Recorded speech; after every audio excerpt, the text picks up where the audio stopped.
First and foremost, want to give all glory, honor, and praise to the Most High God, right? Chiefly, especially, Lord, for another Shabbat, right, that we've entered into, right? Want to give all glory, honor, and praise to the Most High God, Yahweh, and His only begotten Son, Yahweh Shai, for His gracious mercy, right, for allowing brothers and sisters to be able to see these perilous times that we enter into, but the more majestic times, Lord, the glorious times, right? Want to give all glory, honor, and praise to the Most High God for that, right?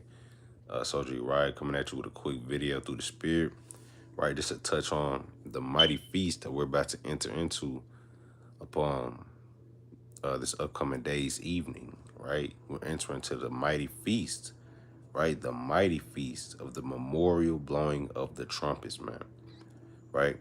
So it's not going to be a very long class, right? Because I don't want to be, long-winded before we actually get into our Sabbath class via the captains, right? But, the Lord just put on my spirit that, hey, I should touch on these things real quick, just before we kind of get into this thing, right? So we're going to kick it off with the mighty book of Joel, chapter 2 and verse 1.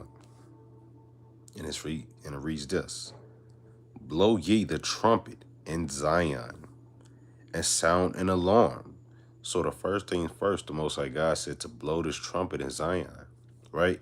Zion is Israel, right? Israel is a people before it was a place, okay? So when it says, hey, Zion is making reference to the people of Israel.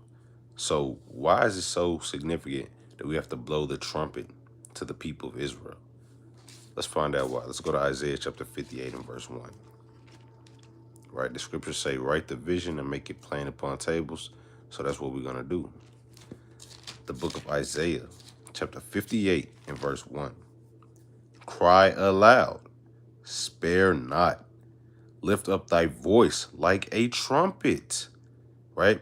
So the feast, this feast that we're entering into, the memorial blowing of trumpets, the word memorial means it's a memory. It's a memory of something, right? It's a memory of collective events that have happened in our past, and we have to bring these things to pass. So when we lift up our voices like a trumpet, we're bringing our people back into remembrance, right, of the things or of the people who we used to be, of the things we used to do, of the God we used to serve, right? So that's the point of this mighty feast, right? One, to remember the miraculous events that the Lord had came to pass, right? When he delivered us out of Egypt, when he caused his voice to be as a mighty trumpet at the mount, right? These things we have to bring to pass, right? The scriptures say you have to put the brethren into remembrance of these things, right? Let's get that real quick. 1 Timothy chapter 4 and verse 6. It says, if thou put the brethren in remembrance of these things, thou shalt be a good minister of Yahweh Shah HaMashiach. So we have to be a good minister of the Lord and make sure we put the spirit of remembrance back on our people. That's the whole point of having the Holy Spirit, according to John chapter 14, verse 26. The Comforter was going to give us knowledge of these things. So through us having a Comforter, we have to put our people in remembrance, right? Because these things were written for our learning, according to the scriptures. So Isaiah 58 and 1. Cry aloud, spare not. Lift up thy voice like a trumpet. So we have to lift up our voices like trumpets, right? That's why we go out to the highways and the hedges and we teach on the street corners, okay? This is a prophecy going into the feast of Leviticus chapter 23 and verse 23, the memorial blowing of trumpets. Because we constantly blowing the trumpet, shaking the hand, trying to wake up our people out of the dust, right? And shew my people their transgression, and the house of Jacob their sins. So that's why the Lord said in Joel chapter 2, we have to blow this trumpet in Zion, right? Let's go back to it. Joel 2 and 1. Blow ye the trumpet in Zion, and sound an alarm. Why are we sounding an alarm in these last days, right? Because Jacob, our forefather Jacob, prophesied in Genesis 49 and 1. He said, gather yourselves together, right, that I may tell you what shall befall you in the last days. And all the things that Jacob prophesied to the 12 patriarchs, those things happened before our time. So if those days, the days where those things happened, came to pass before our time, are considered the last days, how much more now? How much more now are we in the last days? Right? So now we have to be alert, right? Constantly ringing the bell at the watchtower, blowing the trumpet, alerting our people of the dangers that are coming to this place, right? Alerting our people that not only are the dangers coming to this place, the words of prophecy, but the Lord Yahweh Shai, Hamashiach, who the world calls Jesus Christ, is making his return, right? So let's get this. Let's go to Jeremiah chapter 4 and verse 19. One of my favorites. And it reads thus: my bowels, I am pained at my very heart. My heart maketh a noise in me. I cannot hold my peace, because thou hast heard, O my soul, the sound of the trumpet. See, when men in the ancient times, when they heard the sound of the trumpets, they didn't kind of just walk about like how we do in America, lollygagging and putting off from day to day and kind of just doing Lord knows what, right? When men heard the trumpets, they knew it was a couple things. Either it was war, there were enemies at the gate, we were being called to gather together, or there was a feast coming up, and we're going to touch on that in the law, right? So he said, what did Jeremiah say? Oh, my soul, the sound of the trumpet, the alarm of war. Because war is coming to this place, man. I know you can see the civil unrest that's stirring up and brewing in America, right? You got the right versus the left. You got the left versus the right. You got light versus dark.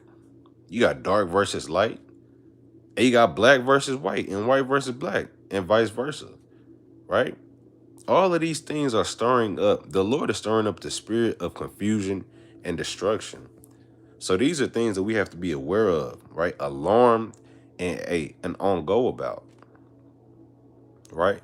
Because the word of prophecy, according to what Second Esdras, right? It said that we was going to be as pilgrims on the earth, right? I believe that's Second Esdras 16 and 40, right? So without further ado, let's continue on, right? Joel 2:1. Blow you the trumpet in Zion and sound an alarm in my holy mountain, right? Who is the mountain of the Lord? According to Micah 4:1, Israel. And let all the inhabitants of the land tremble, for the day of the Lord cometh, and the day of the Lord does come, right? It's coming quicker and quicker, day by day, inch by inch, millisecond by millisecond, right? For it is nigh at hand, a day of darkness and of gloominess. Let's stop right there, because the scripture said the day of the Lord is a day of darkness and gloominess. This is the very same thing that we're supposed to be calling to mind about this feast of memorial blowing of trumpets. Because when the Lord first introduced us, or introduced himself to us, it was a very dark and gloomy day. Let's go to Exodus chapter 20 and verse 19. It's not a racial thing. It's not white versus black or right versus left. It's about evil versus good. I don't disagree with you about it's evil versus good, but we can't simply ignore the fact that it is right versus left when we can literally see them saying, hey, it's right versus left. And I could literally see, hey, white's trying to stir up against black and black trying to stir up against white. I'm not going to be too deep because we can literally see these things. Now, do I ultimately agree that it is evil versus good? I do agree that. But there is a one good people and there is a one evil people. And we're going to leave it at that, right? So let's get this. Exodus chapter 20, right?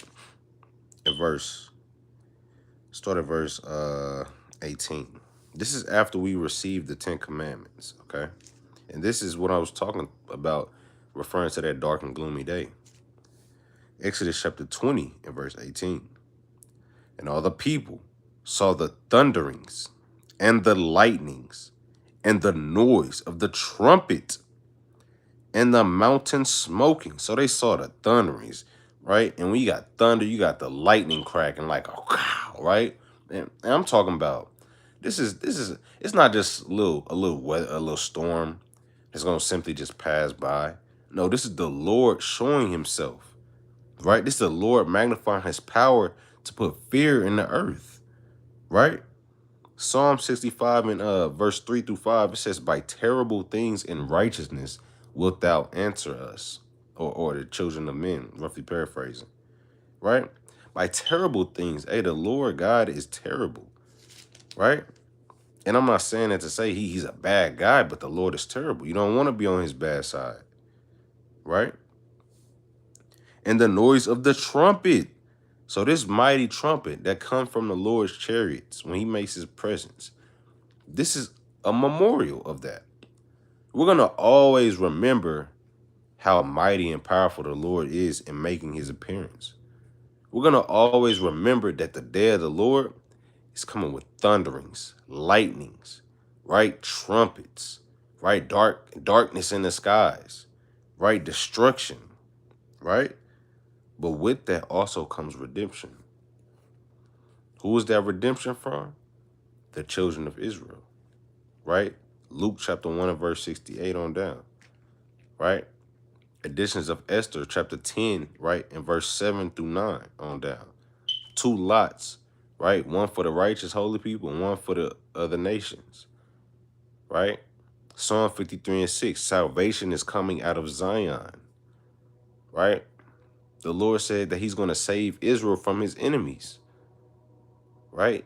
Gathering us together out of all these different lands which we have been scattered to, right? So this is what we're also bringing to pass with this remembrance or memorial, all right? So let's read on. And the noise of the trumpet and the mountain smoking. And when the people saw it, they were moved and stood afar off. And they said unto Moses, speak thou with us, and we will hear. But let not God speak with us, lest we die. Right? And it's a good thing. This people was afraid. Because, hey, even in today's times, man, what we lack as a nation of people is fear. Right? We lack fear. Right? Because, and how do I know that we lack fear? Right? Because, hey, Jay could tell you, I ain't afraid to die. Right? Jay could tell you, I fear no man. Right? But the Lord said in the law, it's written that we ought to fear our mother, our father.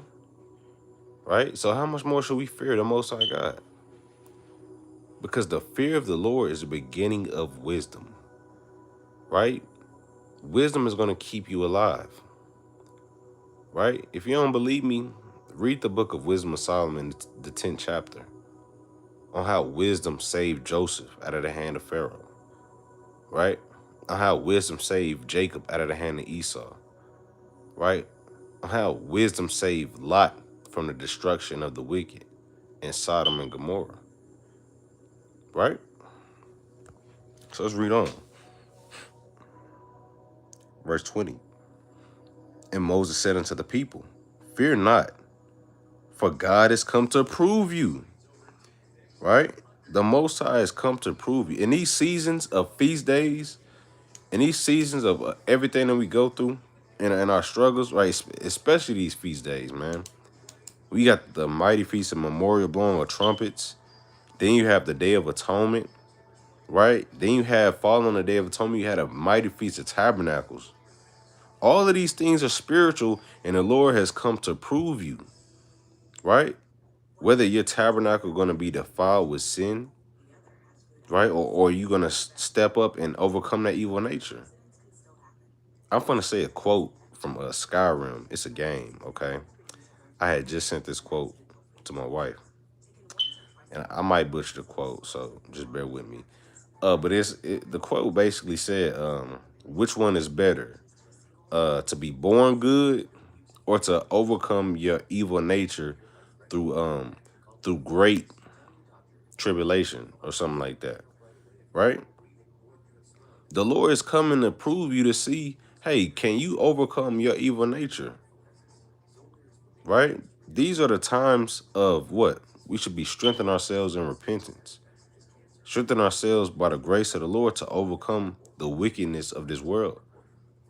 Right? And a lot of times these feast days be around the same time as wicked holidays too. The Lord still want to see if you got that old man want to go to the damn Halloween party. Want to go to the Christmas party. Right? Want to go kick it with your homeboys while they rolling up a backwood on Christmas Eve. Right? So let's read on. Verse 20. And Moses said unto the people, fear not, for Yahweh is come to prove you, and that his fear may be before your faces, that ye sin not. Man, if we only feared the Lord, man, we'll be all right. We wouldn't be in the positions of sin, right? Sin wouldn't have a chokehold on us. And that's why we got to constantly ask the Lord to increase you with the spirit of fearing him, right? To increase you with the zeal to not go into your same filthy sins, right? And it's a mighty precept. I'm gonna have to write this down. That was Exodus 20 and 12. For Yahweh is come to prove you, that his fear may be before your faces, that ye sin not. Man, because the Lord is truly terrible, man. I mean, terrible, man. It's by his mercies that we not consumed. All this wickedness we done in this world, and we haven't been destroyed, man. Hallelujah. Right? So what was the next point I wanted to touch on? Let's go to let's go ahead and go to the book of Leviticus. We're gonna get there. Leviticus chapter 23. Right? Straight to the point, verse 23. And the Lord spake unto Moses, saying, speak unto the children of Israel, saying, in the 7th month, in the first day of the month, right? The seventh month, right, is right now in the midst of September, okay? In the first day of the month, shall ye have a Sabbath, a memorial blowing of trumpets, and holy convocation. So it's a holy convocation. That means you're gathering yourselves together with other like-minded Israelites, right? You're not keeping this feast with Lil Ray Ray and JoJo from down the block, right? Because you can't invite their spirits into your home, right? You can't invite the spirits of a lewd man or a man who wanna, lust after your wife into your home, right? So this is a holy convocation, meaning a holy gathering. It's not for everybody, right? Let's get this in Sirach, right? Sirach chapter 27, or Ecclesiasticus. I'm gonna flip my screen.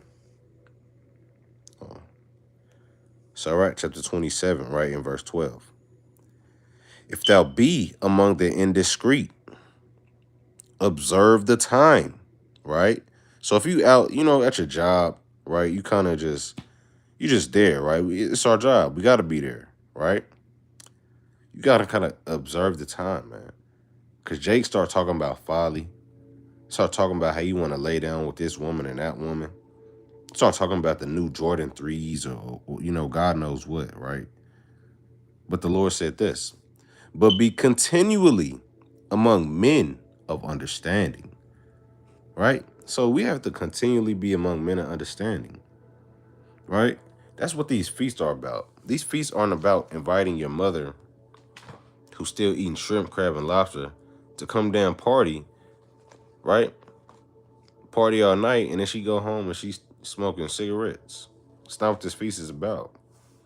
This is a feast to put you in remembrance of the fear of the Lord, ultimately. Because what did Moses say? Exodus chapter 20 and verse 20.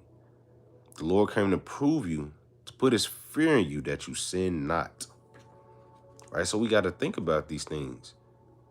Right? We've already talked about the spiritual aspect, the physical aspect, blowing a trumpet, right? But the spiritual aspect is what? The Lord is going to make his return, and we got to be fearful that we sin not, right? So Leviticus 23 and 24, speaking to the children of Israel, saying, in the 7th month, in the 1st day of the month, shall ye have a Sabbath, a memorial of blowing of trumpets in holy convocation. So this feast is considered a Sabbath, right? No buying or selling, right? Because we don't do that on the high holy day, Salakia, on the high holy days, right? We don't do this. And how do we know that? According to Nehemiah 10 and verse 31, that we don't buy or sell on the high holy days, right? Matter of fact, let's touch that real quick, just in case you didn't know that. Hey, Ryan, yeah, you heard it. What, you gonna come fix it? If you ain't gonna come fix it, mind your damn business, brother. What's wrong with these brothers, man? Nehemiah chapter 10 and verse 31. And if the people of the land bring ware or any victuals on the Sabbath day to sell. So mind you, this feast that we enter into, the Lord called it a Sabbath day, okay? So watch this. That we would not buy it of them on the Sabbath or on the holy day, and that we will leave the 7th year in the exaction of every debt. So the Lord said, hey, on the Sabbath and the holy days, we're not buying or selling. Because if you're buying or selling, that means somebody working. And on the Sabbath day, ain't nobody supposed to be working. So what's up with that? All right? Right? That makes sense, don't it? Right? Shalom, Brother Derek. Shalom, Brother Shamuel, Benaniyah. Right? Shalom, all the brothers and sisters that's hopping in this thing in the late nights through the Spirit. All right, so now we got the understanding. Okay? Let's go back to Leviticus 23.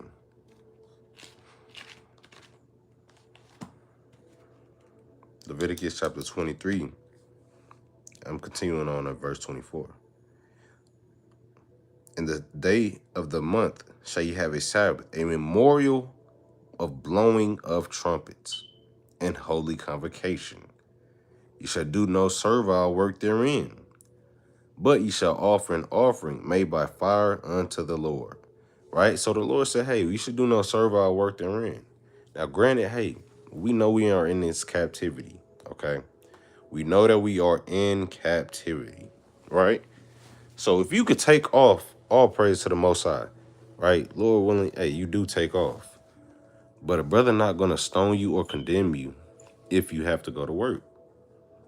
Because, hey, that's the condition of the battle, right? It's captivity, man. Hey, we don't have power over our own bodies, right? You can read that in Nehemiah chapter 9, verse 34 to 36, right? These nations that rule over us with hard iron, right, and rigor, they have control over our bodies, right? So the Lord gonna get up with those nations. Hey, the Lord could see, okay, my servant, he being afflicted by these nations, right?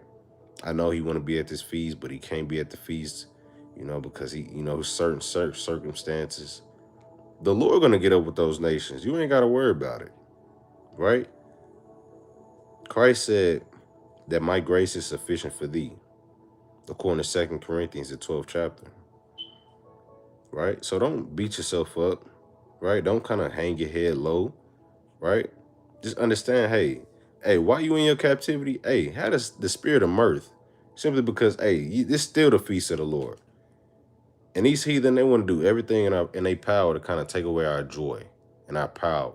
But we're going to show them, even if we at work, man, it's the day of the Lord. This is the day that the Lord had made, and I'm going to rejoice in it, right? Hey, tell the brother, pack you up a plate. You'll get it tomorrow when you get off. Right? Tell the brother or sister, hey, just put me something to the slide. When I get off, I'm going to come through, pick it up. Hey, brothers and sisters still might want to kick it with you when you get off. You never know how the spirit may move, man. Right? So let's let's continue on. Let's go to Numbers, the 10th chapter. Right, let's find out some more about these trumpets. Numbers chapter 10 from the top.